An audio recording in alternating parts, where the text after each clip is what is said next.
Good morning. Welcome back to Wake Up America. I'm Rob Finnerty alongside Allison Maloney. Tomorrow, of course, marks 20 years since the September 11th terrorist attacks, and there are growing concerns that the Biden administration has jeopardized our national security with the troop withdrawal from Afghanistan. And joining us now, dear friend of the show, New York Congresswoman and House Foreign Affairs Committee member Claudia Tenney. Congresswoman, thank you so much for joining us today on this Friday. So a number of your GOP colleagues, they've warned that another 9/11 style attack could take place because of what the administration has just done. Your thoughts? Yeah, I am very concerned about what's happening. I feel in some ways, as tragic as it is, as we commemorate 9/11, and it's just a tragedy that I think we might even be in a more dangerous place today than we were 20 years ago, thinking about the fact that we have an open border, the vetting process coming out of Afghanistan has been very difficult. Obviously, like many of my colleagues, we're working behind the scenes trying to get American citizens, green card holders, special immigrant visa holders out.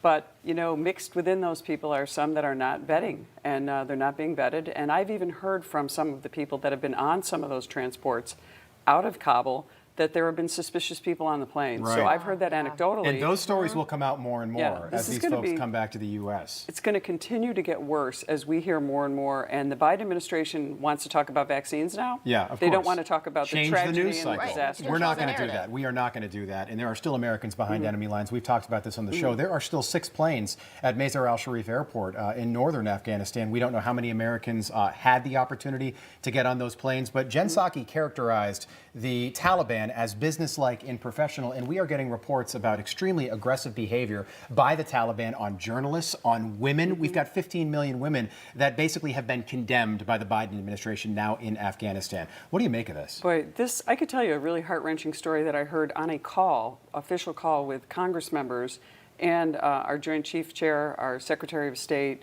and also with Milley, or also our Secretary of Defense. And on that call, one of my colleagues described a situation where someone in his office shrieked because one of the people they were trying to assist out of Afghanistan, the young son went to the marketplace to get food for the family, holed up in the back room, no refrigeration, just the clothes on their back because they're waiting to get to the airport, and their son was shot and killed. Wow. Young man.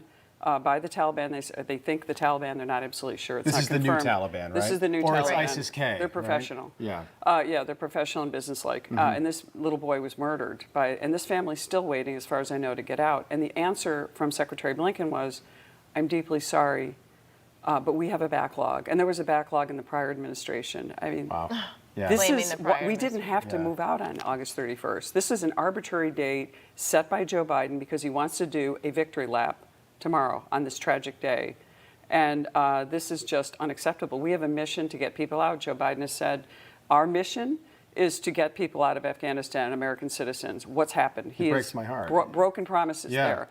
He promised recently no vaccine mandate. What do we have today? A vaccine mandate, which is going to actually be devastating to our communities as well. I'm already here. My phone is blowing up from my constituents and people all across my district about this issue with the vaccine mandate. People just cannot trust the president. That's after a speech like that. And tomorrow they're going to inaugurate a new government in Afghanistan, the Taliban government. They invited Iran, Russia, and China to witness that as well. It's just unbelievable. Yeah, and you know, as we talk about, we have these private groups going in and trying to rescue Americans. But Anthony Blinken said that they're causing complications, you know, for the U.S. to get them out.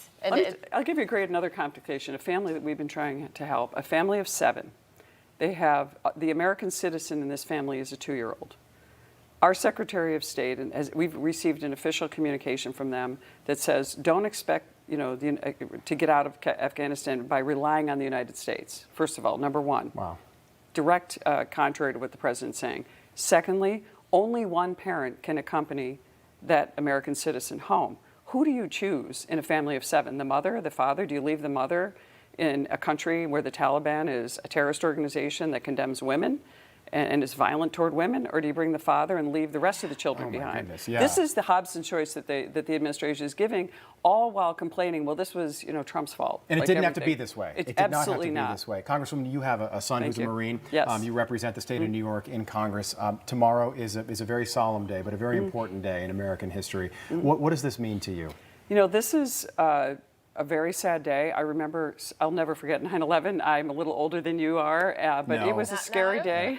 As having a young son and the fear of what we watched unfold on TV and thinking it was a small plane crashing into a tower when it turned out to be a terrorist attack, the worst ever on our soil. And I just hope that Americans will never forget. I worry that they have, that we need to understand that what's happening with open borders and knowing that we have people who have been identified on terror watch lists just streaming across our border. They're not being vetted. They're not being required to have vaccine mandates. And yet, the security and safety of Americans is the primary role of the federal government. And I don't know if we're any safer. In fact, I think we might be even more vulnerable. This president has shown weakness when we need strength.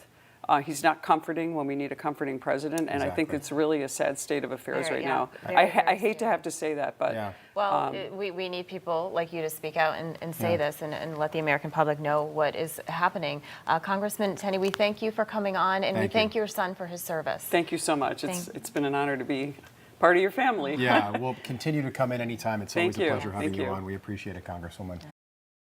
Hey, I'm Rob Finnerty. Thanks for watching. If you enjoyed this video, please join the conversation in the comments below. Don't forget to subscribe, too. Hit the bell icon to be alerted to breaking news. And remember, there's a whole lot more on Newsmax TV, America's fastest growing cable news network.